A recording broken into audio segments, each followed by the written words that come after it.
틀어져 있는 것 같아요.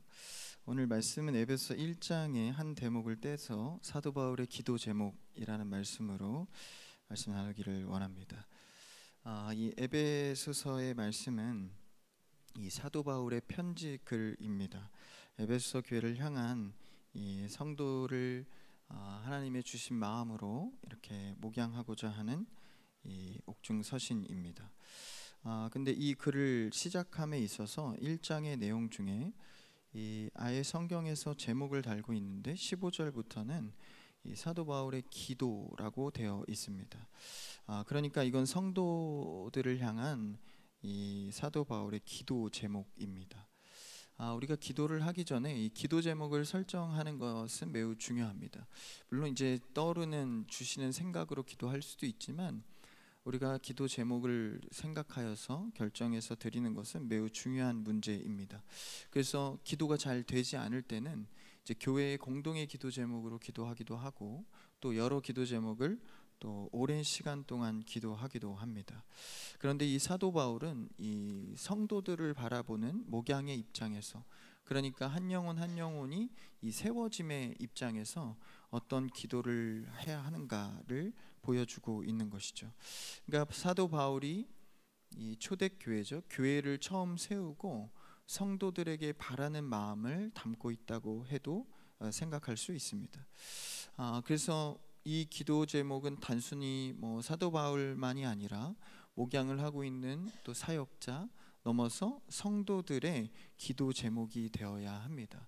그래서 우리가 이 땅에서 성도라는 직분을 갖고 살아갈 때에 무엇을 바라며 살아가야 하는가? 그래서 오늘 기도 제목을 15절에부터 나열하는데 1장의 내용을 보면 1장의 내용 가운데 하나님께서 이 그리스도를 이 땅 가운데 보내시고 그를 죽이시고 살리셔서 우리도 그리스도처럼 양자 삼으셔서 공동의 상속자로 예수 그리스도와 같은 권세를 누리게 한다는 내용을 담습니다. 그러면서 오늘의 본문으로 기도의 제목으로 그래서 우리에게 바라는 기도 제목을 보여주고 있는 것이죠. 한번 15절을 읽어볼까요? 15절 시작. 이로 말미암아 주 예수 안에서 너희 믿음과 모든 성도를 향한 사랑을 나도 듣고. 15절의 시작이 이로 말미암아 라면서 시작합니다. 그러니까 앞의 내용을 함축하면서 우리는 이제 그리스도를 통하여서 그리스도와 같이 하나님의 상속자 자녀가 되었는데 그로 말미암아 그렇기 때문에 라고 하면서 너희를 위한 기도를 이어가고 있는 것이죠. 그래서 16절까지 보면 내가 기도할 때 기억하며 너희로 말미암아 감사하기를 그치지 않는다. 그러니까 기도하는 것에 대한 얘기를 언급을 해주고 있습니다. 그럼 그들을 위한 사도 바울의 기도의 내용이 무엇인가? 23절까지 계속해서 한 문장으로 담고 있는데 이 글을 보면 한글로 번역된 글에서도 굉장히 한 문장을 길게 쓰고 있습니다. 그러니까 사실 이 문학적으로는 좋은 글은 아닙니다. 우리도 글을 쓸 때 뭐뭐하고 그랬으며 그렇기 때문에 그러하였다 이렇게 쭉 나열을 하면 이해가 한눈에 들어오지는 않습니다. 그래서 이 글을 쓸 때도 이렇게 이 다로 끝내고 마침표를 끝내고 또 다른 글을 좀 짧게 쓰는 글이 좋은 글인데 그런 입장에서는 좋아 보이진 않지만 이 기도의 내용을 한 문체로 담으면서 하나님께 우리가 기도하면서 여러 기도 제목을 나열하지만 궁극적으로 하나님에게 바라야 하는 것이 무엇인지를 명확하게 글을 통해 보여주고 있는 것이죠. 우리도 많은 기도 제목들 속에서 하나님의 뜻과 마음에 부합한 기도를 할 수 있기를 축복합니다. 그 마음을 볼 수 있는 그런 말씀을 오늘 담고 있는데요. 그렇게 성도들을 향한 기도의 제목을 좀 세 가지로 나눠서 볼 수 있는데 첫 번째를 17절 말씀에 담고 있습니다. 한번 17절을 읽어볼까요? 시작. 우리 주 예수 그리스도의 하나님 영광의 아버지께서 지혜와 계시의 영을 너에게 주사 하나님을 알게 하시고. 17절의 첫 번째 그 기도 제목은 지혜와 계시의 영을 달라고 기도하고 있습니다. 여기서 말하는 지혜와 계시의 영은 우리가 잘 아는 성령 하나님을 말하고 있습니다. 우리가 성령을 받는다, 그리고 또 성령이 충만해졌다, 뭐 이런 표현을 하는데, 성경에서 나오는 성령 하나님의 임재와 그리고 충만해졌다라는 것은 비슷하지만 조금 다른 의미를 갖습니다. 그러니까 성령 충만이라는 것은 무조건 뜨거워지는 것만을 의미하는 것은 아닙니다. 여기서 말하는 이 지혜와 계시의 영이 우리에게 주어졌다라는 것은 하나님을 믿고 그리스도를 알아갈 때에 반드시 필요한 조건입니다. 그러니까 우리가 예수님을 믿을 수 있는 것은 성령 하나님의 도우심 때문입니다. 그러니까 우리가 스스로, 믿음은 내 안에서 생성되는 것이 아니라 이 뭐로부터 출발하죠? 들음으로부터입니다. 믿음은 들음으로부터 나기 때문에 기본적으로 믿음의 특성은 외부로부터 공급되는 것으로 시작합니다. 다시 말하면 성령 하나님의 임재가 없이는 믿을 수 없다, 그리스도를 알 수도 없다라는 것이죠. 그래서 이 성령 하나님을 통하여서 그리스도를 알게 되는 것, 그러니까 여러분들이 신앙생활하고 내가 교회를 다니며 하나님의 은혜 가운데 젖어 있는 것은 성령 하나님의 임재 때문에 가능한 것입니다. 성령을 받으셨습니까? 여러분은 예수 그리스도를 믿는다면 성령 하나님이 이미 내 안에 내주에 계신다라는 것이죠. 물론 내가 눈치채지 못하고 없는 것 같아, 뭐 난 성령님이 있어, 뭐 이런 갈등과 생각을 할 수는 있지만, 우리가 예수 그리스도를 믿고 시인할 수 있는 것은 그 안에 성령 하나님이 있기 때문입니다. 그래서 이러한 기준을 뭐 다른 것으로, 뭐 은사 때문에 뭐 방언을 했냐 못했냐로 뭐 성령 하나님이 있다 없다, 뭐 예전에는 뭐 방언의 중요함을 다른 교단에서 강조하면서 방언이 있어야만 성령이 있는 것이다, 뭐 이런 좀 극단적인 얘기를 했지만 사실 그렇지 않습니다. 방언은 하나의 표상일 뿐이고, 우리가 예수 그리스도를 믿는 것 그 자체가 성령 하나님이 내 안에 계시다라는 것이죠. 고린도전서 말씀에 분명하게 성령으로 말미암지 않고는 그리스도를 주라 시인할 수 없다라고 규정하고 있습니다. 그래서 우리는 그리스도를 믿을 수 있는 것이 내 안에 보내주신 성령 때문에, 그러니까 우리가 예수님을 믿는 것은 너무 감사한 일입니다. 왜냐하면 내 스스로 어떤 지식과 축적을 통해서 가능한 일이 아니라 성령 하나님이 나에게 오셔야 가능한 일이기 때문에 믿음이 내 안에 주어졌다는 일은 너무 감사한 일입니다. 여러분의 신앙생활에 대해서 주님 앞에 감사한 기도 제목을 올려드리는 여러분 되길 바랍니다. 이 감사한 일, 이 성령을 통한 믿음, 이것이 우리에게는 참 크나큰 축복인데, 그래서 이것은 축적된 지식으로, 또한 내 지식의 발전으로 된 것이 아니라 성령님이 내 영을 새롭게 하여서 예수 그리스도에 대한 지식을 넣어 주셔서 믿게 해주신 거다라는 것이죠. 사실 이 성령의 충만한, 그러니까 믿게 된 것, 임재한 것은 믿음으로 우리 안에 임재한 것인데, 그럼 이 성령의 충만함은 무엇인가? 뭐 믿음이 강력해진 건가?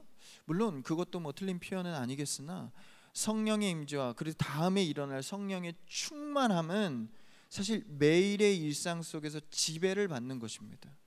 이제 내가 믿게 된 것과 믿음의 삶을 살아가는 것은 또 다른 문제인데, 내가 믿음의 삶을 살아가기 위해선 한 번 받은 믿음으로 가능한 것이 아니라 이제 계속해서 성령에 붙들린 삶을 살아가야 합니다.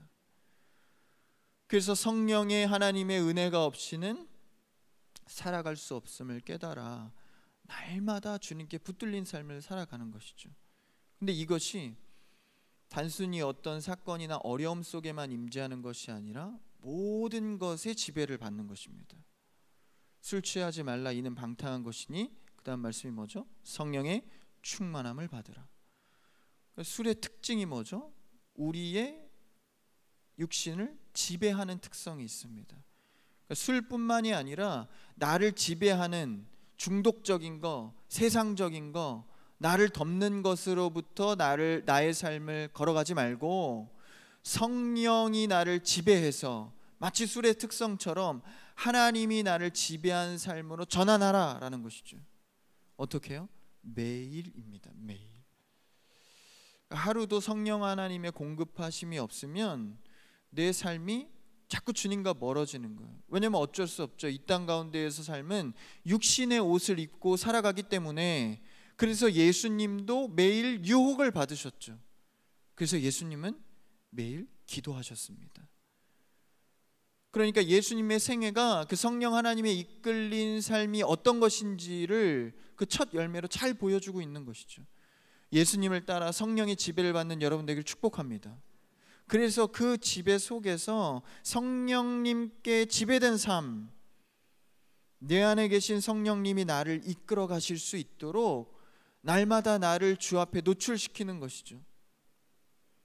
그래서 하나님의 말씀을 가까이 하고 주야로 묵상하고 마음판에 새기고 머리에도 팔에도 새기라.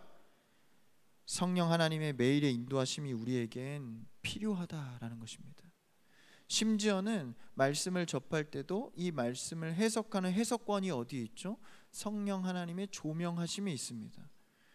신학을 많이 하거나 많이 배웠거나 문학을 잘 이해한다고 해서 성경의 말씀을 받아들일 수 있는 것이 아닙니다. 못 배워도 잘 알지 못해도 성령 하나님으로 말씀을 조명하는 것이죠. 그래서 우리는 날마다 말씀 역시도 살아가는 모든 삶의 현장의 시간들 속에서도 성령님의 작동이 멈추지 않도록 계속해서 내 삶에 거할 수 있도록 우리는 기도하고 바라야 합니다. 그렇게 되었을 때 말씀의 의미와 내 삶의 의미가 성령 하나님으로 깨닫게 되는 것이죠. 그게 성령 하나님의 역할입니다. 그것을 오늘 17절에서 어떻게 표현하고 있죠? 아버지께서 지혜와 계시의 영을 너희에게 주사. 지혜와 계시의 영, 계시는 말씀이죠. 삶에 지혜로울 수 있는 것은 그 영으로부터, 그 영이 나에게 임재하고 충만했기 때문에 가능하다라는 것이죠. 그래서 종국에 우리가 알게 되는 것은 무엇입니까? 17절 끝에 하나님을 알게 하시고. 여러분에게 주어지는 성령 하나님의 은혜와 은사와 기도의 응답은 결국 하나님을 알게 하는 것에 목적이 있습니다. 여러분 자녀를 위해서 기도하시고 가정을 위해서 기도할 때 그 자녀들과 가정의 목적은 하나님을 알게 되는 역사입니다. 하나님을 알게 되면 그분과 가까워지면 나의 삶과 인생을 책임지는 그 무엇의 큰 힘이 어떤 것임을 알게 되는 것이죠. 그래서 지혜와 계시의 영, 성령님은 하나님이 어떤 분이신지를 알게 하는 역할입니다. 출애굽기에 히브리 노예들이 벗어나서 더 잘 먹고 잘 살게 되는 줄 알고 모세를 따라 나섰습니다. 애굽에서 채찍질 당하고 그 수모를 겪고 매일 노동으로만 일삼아야 했던 일들이 이제 벗어나서 좀 잘 살게 될 줄 알고 모세를 따랐던 것이죠. 근데 막상 모세를 따르니까 기근과 어려움이 오고 죽게 생긴 겁니다. 먹을 것도 제대로 공급되지 않는 거예요. 그래서 모세에게 뭐라고 원망하죠? 차라리 먹을 것이라도 있었던 애굽이 더 나았겠다라고 말합니다. 다시 말하면 우리가 하나님을 따른다고 교회를 다니고 열심히 신앙생활하지만 어쩌면 좀 더 잘 살게 되는 목적을 갖고 따르는지 모른다라는 것이죠. 그때 40년이라는 광야의 시간을 통해서 하나님이 알게 하신 것은 단 하나입니다. 너희에게 만나와 메추라기, 너희가 살 수 있는 공급원은 하나님이시다. 그래서 그 삶을 책임지시는 이가 너에게 주어지는 음식과 시간들이 어디로부터 공급되는 것인지 그것을 알게 하기 위함이었다라는 것이죠. 그래서 우리는 하나님이 나와 어떤 연관성이 있고 나를 어떻게 사랑하셨고 내 인생을 어떻게 끌어가시는지를 우리가 관심을 갖고 하나님을 바라보며 알아가야 합니다. 그래서 사도 바울도 하나님을 알아야 그분의 계획과 경륜도 열어질 수 있기 때문에 성령님께 날마다 지배돼야 한다는 기도 제목을 보여주고 있는 것입니다. 여러분, 우리가 하나님의 계획과 그 뜻을 어떻게 다 알 수 있겠어요? 한치 앞의 삶도 또 내일의 일상도 아무것도 우리는 알 수가 없습니다. 그저 과거에 내가 체험했던 것으로 알량하게 예상할 뿐입니다. 그러므로 우리는 하나님을 아는 것, 그의 계획과 경륜을 아는 것은 성령님을 믿을 때, 성령님을 의지할 때 알아갈 수 있다라는 것이죠. 그래서 날마다 성령 하나님의 힘에 집중되어 가까이 붙어 있으므로 내 인생의 인도자가 되시어 하나님의 그 크신 경륜과 계획을 보고 알아가야 합니다. 때로는 다른 것에 내 인생에 주권이 있다고 생각하여서 여러 이 대상을 의지하기도 하죠. 세상의 돈을 의지하기도 하고 내 실력과 경험과 또 지식을 의지하기도 합니다. 심지어는 우상에 또한 다른 종교들을 의지하기도 합니다. 그러나 책임져 줄 수 없다는 사실을 우리는 깨달아 알게 됩니다.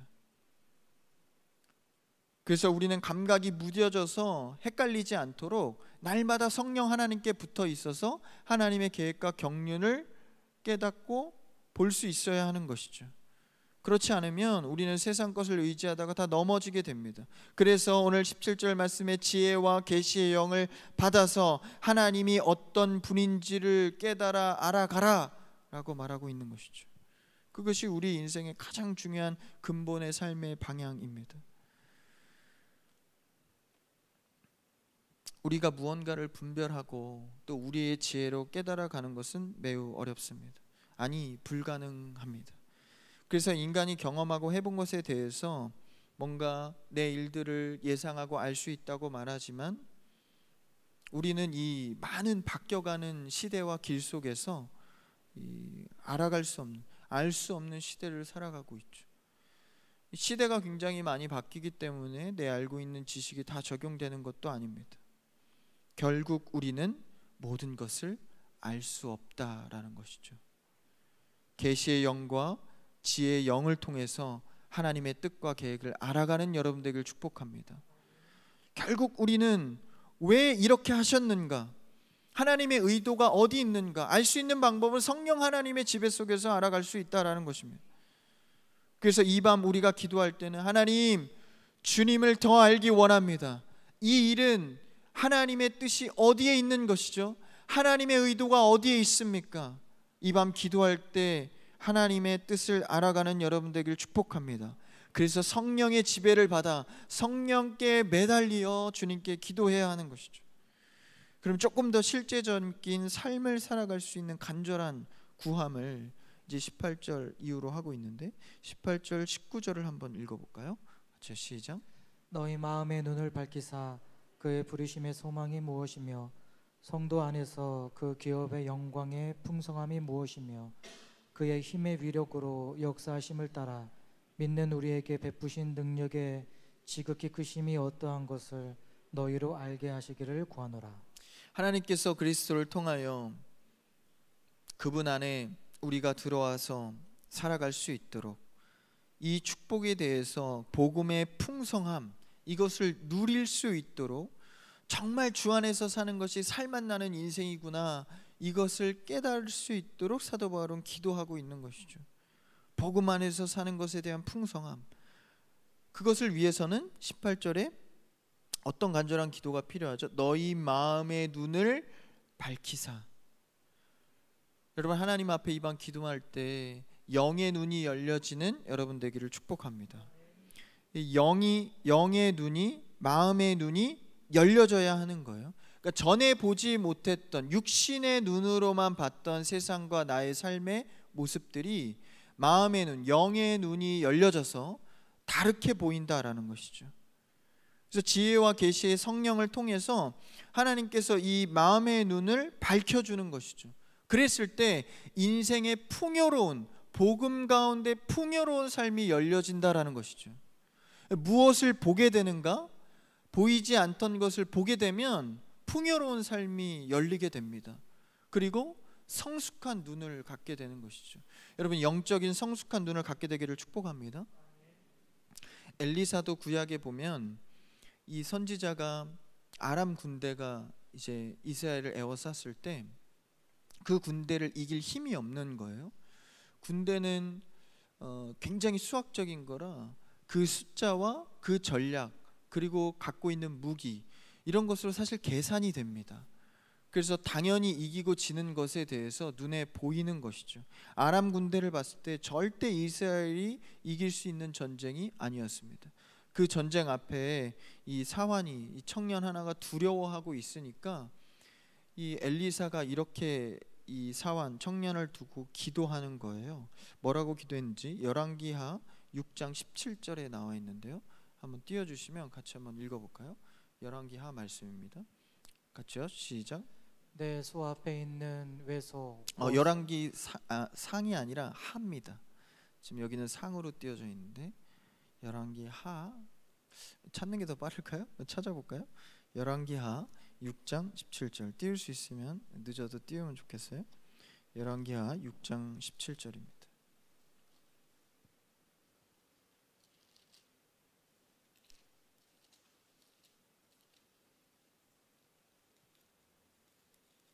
네, 있네요.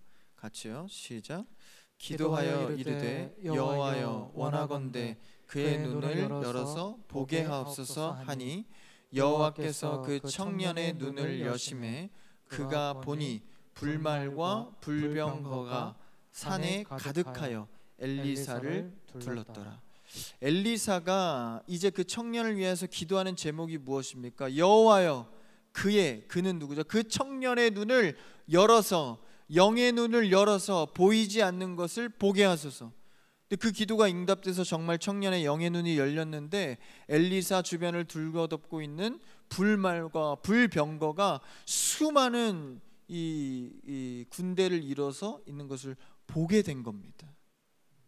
그러니까 실제적으로 육의 눈으로 본다면 아람 군대를 이길 길이 없지만 여호와 하나님이 보여주시는 영의 눈으로 보니까 이기고도 남는 군대가 있었다라는 것이죠. 여러분, 우리가 현상적으로 세상에서 말하는 공식대로 보이는 것만 보지 마시고 말씀을 따라 영의 눈이 열려져서 하나님이 보여주시는 것을 보는 여러분 되길 축복합니다.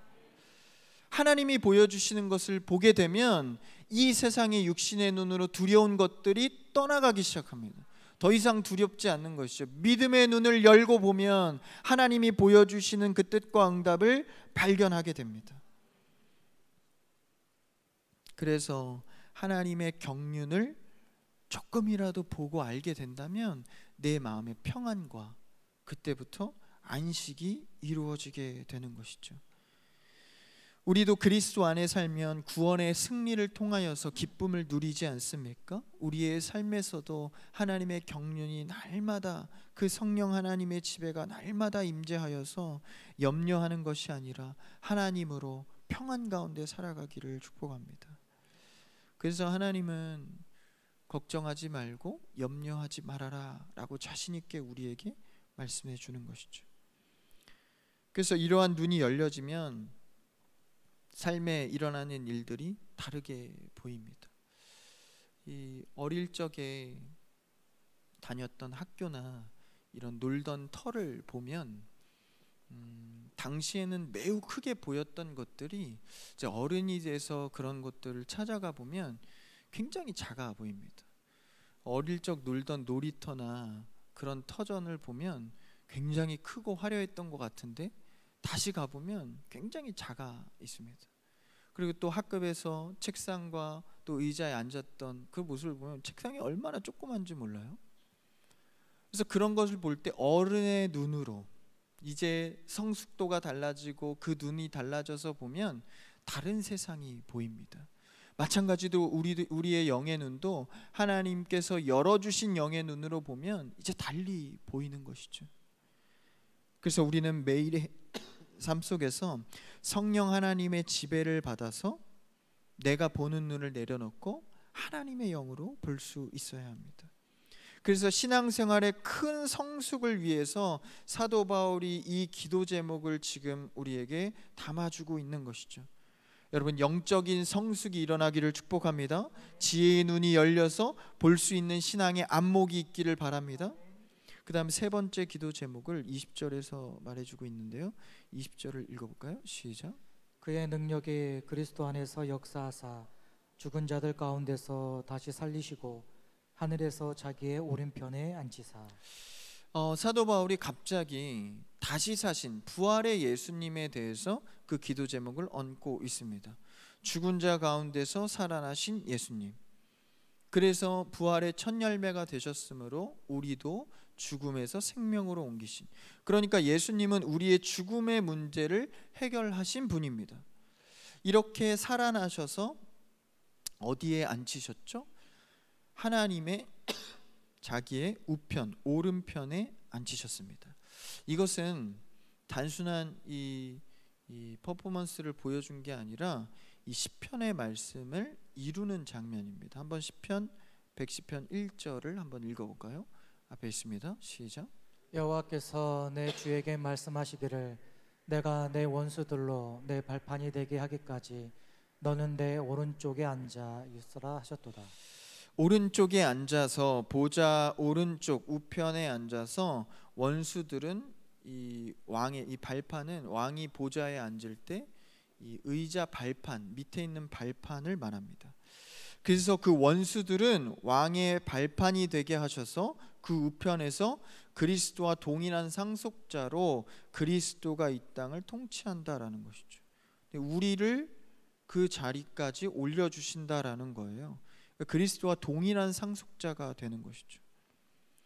그랬을 때 일찍이 첫 열매가 되신 그리스도는 이 세상의 모든 통치와 권력이 그분의 발 앞에 있다라는 것입니다.